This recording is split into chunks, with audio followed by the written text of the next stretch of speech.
یعنی ہم بھالو ہیں، ببون کے بچے ہیں، یا پھر جنگلوں میں کھڑے ہو کر جھینگلالا جھینگلالا جھینگلالا کرنے والی کوئی مخلوق ہے؟ لو بھائی سجنوں، بیلیوں، متروں، سہیلیوں، نظام کے کام نرالے، غریب عوام کے منہ سے چھینے نوالے، اور ہمیشہ اپنے نالائق بچے جمورے پالے، یعنی 12 کروڑ سے زیادہ آبادی والا صوبہ 4 سہیلیوں کے حوالے۔ نظام نے چھوٹے لوگوں کو بڑی پوسٹوں پر بٹھا دیا ہے، اور وہ ملکہ اپنی پوسٹ چھوڑ کر چند نوکرانیوں اور سہیلیوں کے ساتھ سوشل میڈیا کی پوسٹوں پر آن بیٹھی ہے، اور تنقید کرنے والے صارفین کی پوسٹوں کو ری پوسٹ کر کے انہیں دھمکانے لگی ہیں، ڈرانے لگی ہیں، اور یہ باور کرانے لگی ہیں کہ یہاں ہمارے علاوہ کسی کے پاس حق رائے نہیں، اس ملک میں آئین اور قانون نہیں، بلکہ میرے ابا حضور کا دستور ہے۔ اور ادھر ملک کا برا حال، معیشت پر زوال، غریب کنگال، عوام کی پہنچ سے دور، گھی تیل آٹا چینی دال، مگر کس سے کرے سوال۔ عوام کے ٹیکس کے پیسوں سے یہ ملکہ اپنی نوکرانی اور سہیلیوں کے ساتھ ٹیپ ٹاپ کر کے ٹک ٹاک ویڈیو بنانے، سیکورٹی کے لاؤ لشکر اور کیمرہ مینوں کی فوج ظفر موج کے ساتھ اپنی شوبازیاں ریکارڈ کرنے، کبھی ہیاں کبھی ہواں، کبھی یہاں کبھی وہاں، اور ادھر قوم کا ڈوبا ہوا ہے قرض میں رواں رواں، مگر نظام کے ان غلاموں، چمچوں، کڑچوں، چیلے چپاٹوں، مالچیوں اور پالچیوں کی عیاشیاں ہیں رواں دواں۔ اور قوم کو بتایا گیا ہے کہ آپ فکر نہ کریں، ہمارے پاس پلان بھی ہے، ہمارے پاس ویژن بھی ہے، ملک کو قوم کی بھنور میں پھنسی کشتی کو پار لگانے، قوم کی قسمت سنوارنے اور وطن عزیز کو ترقی اور خوشحالی کی لامتناہی بلندیوں تک پہنچانے کے لیے ہم کیکڑے بیچیں گے،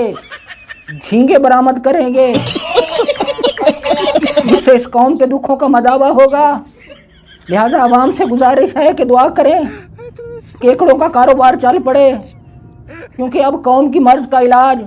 کیکڑوں کی برآمد پر ہے۔ مطلب عوام کو یہ کچھ بھی کہہ دیں وہ یقین کر لیں، یعنی ان کی نظر میں ہم جاہل ہیں، مورخ ہیں، روٹی منہ کے بجائے ناسوں میں ڈالتے ہیں،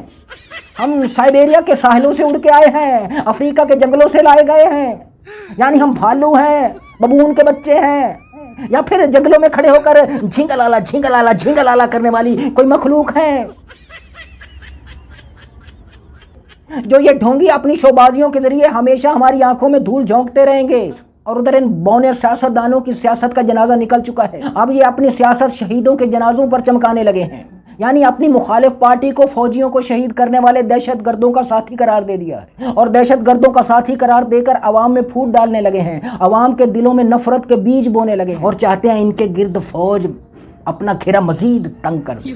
یہ وہی ڈھونگی سیاستدان ہیں جو پارلیمنٹ میں کھڑے ہو کر اپنے پھیپھڑوں کا پورا زور لگا کر عوام کو یہ بتاتے تھے کہ فوج عوام کی ہڈیوں سے گوشت نوچ کر کھا گئی ہے، یہ کہتے تھے، مگر آج یہ ہاتھ میں برش لے کر سوتے ہیں، برش لے کر جاگتے ہیں، اٹھتے ہیں، بیٹھتے ہیں، ہاتھ میں برش لے کر ناچتے بھی ہیں۔ مگر سجنوں، بیلیوں، متروں، سہیلیوں، فکر کی کوئی بات نہیں، تسلی رکھیں اور اس بات پر یقین رکھیں، تسلی رکھیں اور یقین رکھیں کہ سچ اور جھوٹ کی لمبی لڑائی میں پہلی جیت جھوٹ کی ہوتی ہے، اور بالآخر سچ جیت جاتا ہے۔